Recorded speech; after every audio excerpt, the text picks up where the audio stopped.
할렐루야. 오늘은 웨스터민스터 대요리문답 105문 세 번째 시간입니다. 제1계명의 금한 죄들은 무엇인가에 대한 답변 함께 나누고 있습니다. 우리는 지난 두 번의 시간 통해서 앞부분을 함께 나누었습니다. 답변은 이렇게 이야기합니다. 제1계명의 금한 죄들은 다음과 같다. 하나님을 부인하거나 모시지 않는 무신론과 하나님 대신 다른 신을 모시거나 유일신보다 여러 신을 섬기거나 예배하는 우상 숭배와 이 계명이 요구하는 바 하나님께 당연히 드릴 것을 무엇이든지 생략하거나 태만히 하는 것과 그를 모르고 잊어버리고 오해하고 그릇된 의견을 가지며 하나님께 합당치 않은 악의로 그를 사랑하는 것과 생각하는 것과 그의 비밀을 감히 호기심을 가지고 꼴찌꼴찌 파고 들려 하는 것이다. 또 모든 신성모독과 하나님을 미워하고 자기를 사랑하고 자기 중심으로 지정의를 과도하고 무절제하게 다른 모든 일에 쏟아붓는 것과 전적으로 또는 부분적으로 우리의 지정의를 하나님에게서 떠나게 하는 것과 공연한 경신, 불신, 이단, 그릇된 신앙, 의혹, 절망, 완고함, 심판을 받으면서도 무감각하여 돌같이 굳은 마음, 교만, 주제넘음, 육신의 방심, 하나님을 시험하는 것, 불법적인 수단을 씀과 비합법적인 수단을 의뢰하는 것이다. 여기까지 지난 시간에 함께 나눴고요. 오늘은 그 다음부터 함께 봅니다.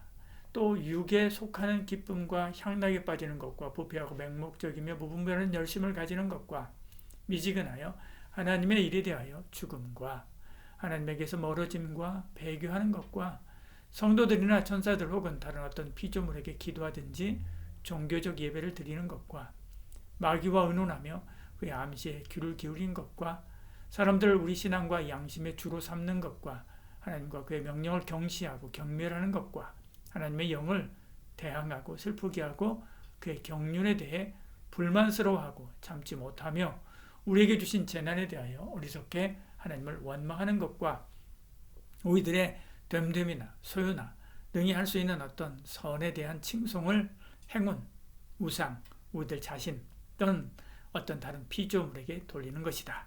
이야기합니다. 우리는 지난 시간에 앞부분 다루었죠. 제일 먼저 언급한 건 무신론입니다. 두 번째로 이야기하는 것이 우상숭배였죠. 하나님께 마땅히 올려드릴 영광을 생략하거나 태만히 하는 것도 1계명을 어기는 것으로 보았습니다.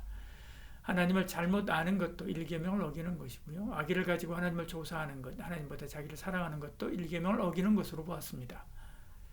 하나님께로부터 멀어지게 하는 것, 불신, 이단, 그릇된 신앙, 의혹, 절망, 완고함, 교만, 주제넘음, 육신의 방심, 하나님을 시험하는 것, 불법적인 수단, 비합법적인 수단을 의뢰한 것까지 함께 나누었죠. 오늘은 이어서 이제 그 다음 후반부 함께 나누는 것입니다.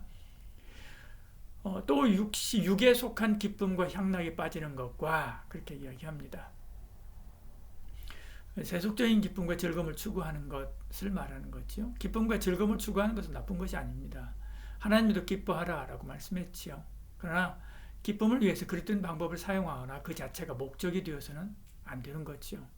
성경은 하나님보다 쾌락을 더 사랑하는 것을 경계합니다. 디모데후서 3장 4절에요. 배신함에 조급함에 자만함에 쾌락 사랑하기를 하나님 사랑하는 것보다 더하며 이렇게 말씀하죠. 1계명이 말하는 것은 하나님께 최고의 영광을 올려야 되고 최고의 사랑을 드려야 하고 가장 즐거워해야 한다는 것입니다.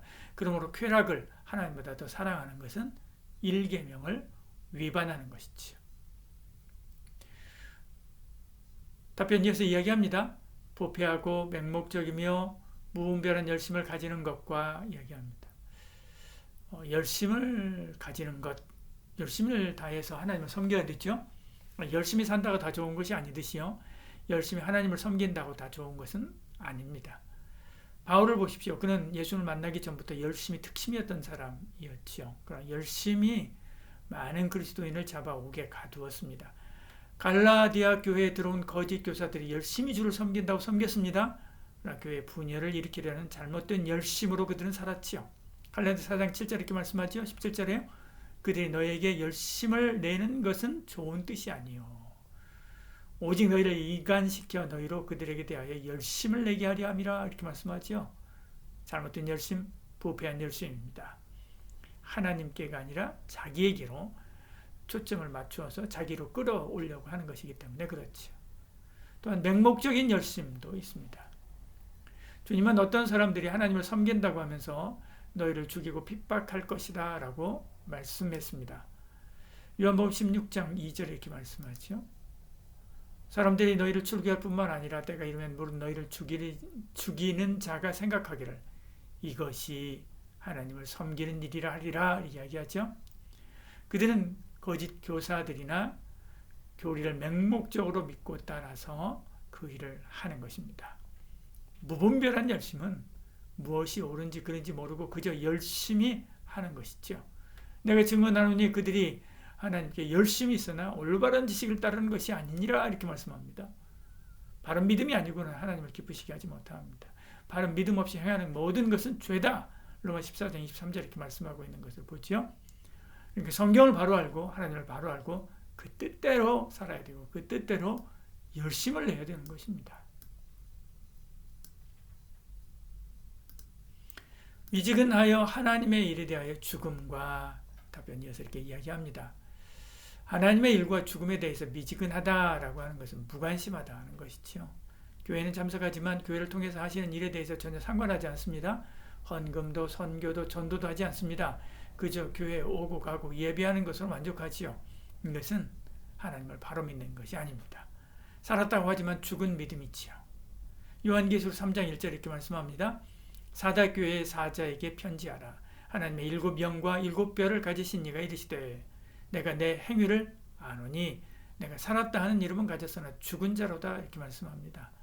그들의 행위가 바르지 않고 회개하지 않기 때문에 죽은 믿음이다 이렇게 말씀하는 것을 보죠. 그래서 그런 사람들을 토해내겠다라고 이야기합니다.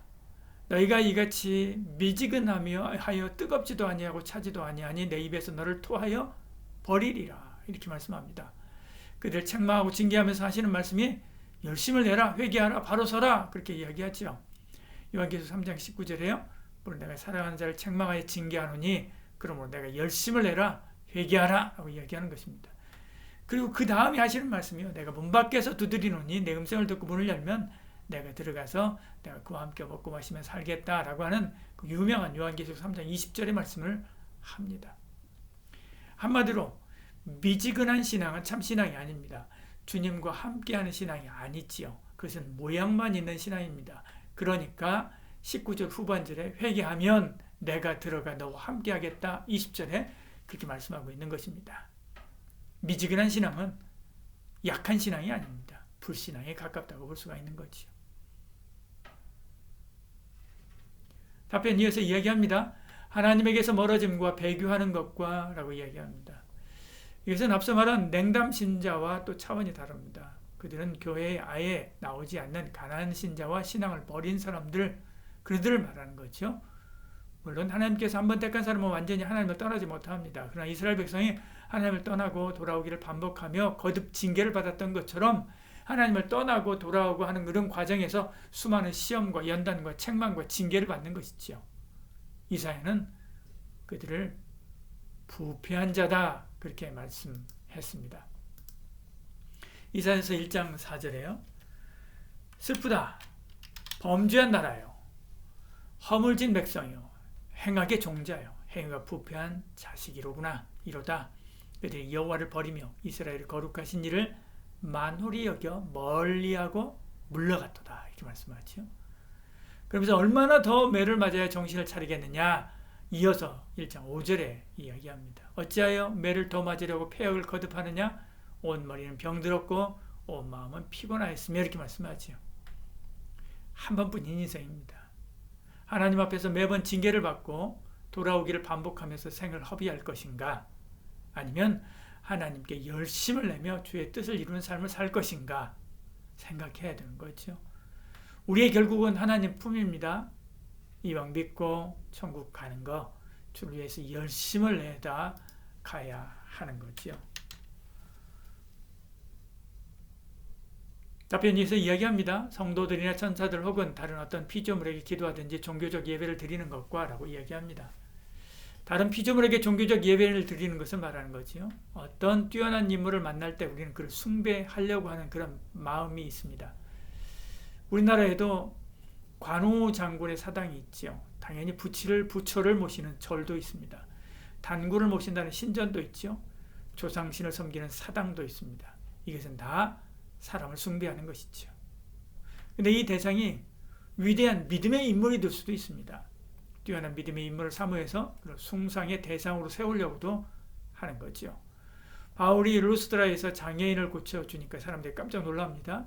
그래서 바울과 바나바를 헤르메스와 제우스라고 섬기려고 하죠. 그래서 깜짝 놀라서 바울이 옷을 찢고 들어가서 그러지 말라라고 만류하는 것을 보지요. 사도행전 14장에 보면 이런 내용들이 나옵니다. 천주교에서 성인을 숭배하는 것은 이 일계명을 어기는 것입니다. 기독교에서 순교자와 같은 이들을 존경하고 따를 수는 있어도 섬겨서는 안 되는 거죠. 천사도 마찬가지입니다. 요한이 천사 앞에 엎드려 경배하려고 하니까 나는 종이니까 내게 하지 말고 오직 하나님께만 경배하라 라고 요한계시록 19장 10절 이렇게 말씀하고 있는 것을 보죠. 기도도 안 됩니다. 어떤 천주교인들은 이렇게 이야기합니다. 우리는 마리아를 섬기는 것이 아니라 다만 그분께 기도하는 것이다 라고 말하는 거죠. 그러면 천국에 있는 마리아가 우리 기도를 예수님께 빨리 전하지 않겠느냐 하는 것입니다. 그러나 그런 기도조차도 하지 말라라고 말하는 것이죠. 이것은 다 오직 하나님만 경배해야 되는 이 일계명을 어기는 것입니다. 기도하겠습니다. 주님, 우리 신앙이 미지근해지지 않게 불을 주시옵소서. 주님, 우리의 믿음이 떨어지지 않도록 붙잡아 주시옵소서. 주님, 우리의 믿음이 희미해지지 않도록 영안을 열어 주시옵소서. 예수님의 이름으로 기도드리옵나이다. 아멘.